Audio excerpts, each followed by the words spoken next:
ngày nay nhóm ban môi chân chiết ở Indonesia có bọc pin đồng vọt phnom từ Bờ Liên có số nhóm thà bong ở pi năng tới đo Bờ Liên para peประมาณnhóm mơ nước nông ở kẹp tới vì bà hành 50 3 នាទីអញ្ចឹងខ្ញុំប្រាប់ថា1ម៉ោងចិត្ត1ម៉ោងអញ្ចឹងណាតែគាត់ថាអូខេអញ្ចឹងខ្ញុំដេកសិនចាំពេលចិត្តដល់ពលានមកឲ្យដាស់ខ្ញុំផងអញ្ចឹងក៏ខ្ញុំបើកមកដល់ចិត្តដល់បរិវេណពលានដល់កន្លែងចុចយកសបុតហ្នឹងអាហ្នឹងខ្ញុំដាស់គាត់ភ្ញាក់បាទគាត់ភ្ញាក់គាត់ថាដល់ហើយលឿនមែនតែលឿននេះខ្ញុំបើកឡើងចង់1ម៉ោងហើយស្ទះផងអីផងគាត់ដេកមកភាំងគាត់ដេកឆ្អែតគាត់ស្មានតែយើងហ្នឹង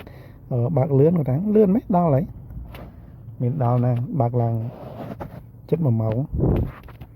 ហើយពេលអញ្ចឹងទៅក៏ដាស់គាត់អីគាត់ភ្ញាក់គាត់អីបាទហើយឥឡូវនេះខ្ញុំដល់បរិវេណនៃពលានដៃចូលថ្មីហើយបាទហើយកន្លងនេះមានកន្លង3បាទឆ្វេងដៃចំណតទៅត្រង់ទៅទទួលភ្ញៀវបាទជន់ក្រោមបាទហើយយើង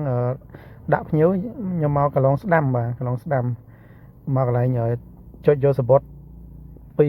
ពីច្រកហ្នឹងបាទចុចមួយណាក៏បានដែរបាទកន្លែងហ្នឹងកន្លែងយើងចុចយកសបុតដើម្បីគេ free ឲ្យយើង10នាទីដើម្បីតម្លាក់ភ្ញៀវអញ្ចឹងណាហ្នឹងហើយអញ្ចឹងខ្ញុំមកដល់កន្លែងគេហៅ check point អញ្ចឹងចុចយកกระดาษមួយទៅដើម្បីជូនភ្ញៀវទៅខាងមុខតម្លាក់ហើយយើងស្ទុះស្ទាចេញមកវិញដើម្បីត្រឡប់មកវិញចេញក្រៅដើម្បីកុំឲ្យអស់លុយអញ្ចឹងបាទបើយើងអត់សូវជានៅលើសពី10នាទីអីអាហ្នឹងដឹងទៅអស់លុយហើយគាត់ថាមិនច្រើនបានក្រោម5នាទីអីអស់6 7,000នេះបាទអញ្ចឹងខ្ញុំចុចហើយខ្ញុំឡើងជូនភ្ញៀវបាទនេះគឺនៅបរិវេណពលាន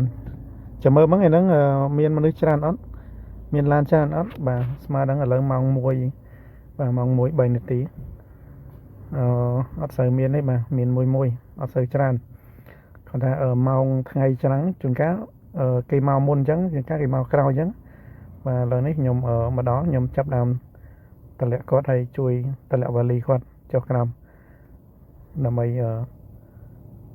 ដាក់គាត់នៅហ្នឹងទៅយើងរួចរាល់ចាំចេញទៅវិញហើយខាងមុខខ្ញុំនេះគឺភ្ញៀវបាទភ្ញៀវគេមកដែរបាទហើយមើលខាងមុខដែរតាក់ស៊ីដូចគ្នាបាទសិតអេបណាបាទអ្នករ៉ូស៊ីតាក់ស៊ីអេបដូចគ្នាបាទសិតធីមតាក់ស៊ីបាទគាត់ថាបានមកពលានអញ្ចឹងគាត់បានឃើញលុយអញ្ចឹងណាបងមាន 40,000 50,000 60,000 អីចឹងទៅតាម option ភ្ញៀវបុកប្រភេទឡាននេះបុក Grab Pass Up អីចឹងណាឥឡូវហើយតម្លាក់ភ្ញៀវហើយខ្ញុំចាប់ដើមតម្លាក់វ៉ាលីបាទបើពលានលោកមុនណាកាលនៅពួកគេហៅពួកនេះច្រើនណាពួកជនជាតិចិននៅខ្មែរយើងច្រើនបរទេសនៅច្រើនណាដែលពួនសង្ងំថាធ្វើអនឡាញ scam អនឡាញអញ្ចឹងនៅភ្ញៀវពេញហ្នឹងហ្មងណែណាប់ហើយសំបីចំណតឡានក៏ត្រូវរងចាំគ្នាតិចដែរបាទ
បន្ទាប់ពីខ្ញុំតម្លាក់ភ្ញៀវរួចរាល់ហើយឥឡូវខ្ញុំចេញមកវិញដល់កន្លែង checkpoint ដែរខ្ញុំបានscan กระดาษឬក៏យើងអត់ចង់ scan ហុចទៅឲ្យបងសុនសុកបងអ្នកនៅចាំនៅនឹងគាត់ scan ទៅដើម្បីចេញបាទវា free ទេបាទក្រោម10នាទី free បាទអញ្ចឹងខ្ញុំអត់អស់លុយទេដោយសារខ្ញុំនៅអត់ដល់10នាទីទេខ្ញុំនៅតែហើយ5នាទី6នាទីបាទដោយសារតម្លាក់ភ្ញៀវឲ្យលឿនខ្ញុំចេញមកវិញទៅបាទហើយតាមផ្លូវខាងស្ដាំដៃចំណតដែរប៉ុន្តែអានឹងចំណតសម្រាប់បុគ្គលិកនៅអាកាសយានដ្ឋានបាទហើយខាងឆ្វេងដៃដបូលមានដូចម៉ូតផ្ទះហ្នឹងអាហ្នឹងគេហៅភូមិវប្បធម៌កន្លែងកំសាន្តលេងអង្គុយញ៉ាំអីបាទថតរូបថតអីមានលក់អាហារអីនៅនឹងខ្លះហើយពលានឥឡូវចាប់ដើមសាងសង់ច្រើនណាស់បាទចាក់ដីចាក់អីជុំវិញបរិវេណពលានគឺប្រហែលខ្ញុំគិតថាប្រហែលជា4ទៅ5ឆ្នាំទៀតគឺអូប្លែកខ្លាំងមែនតើ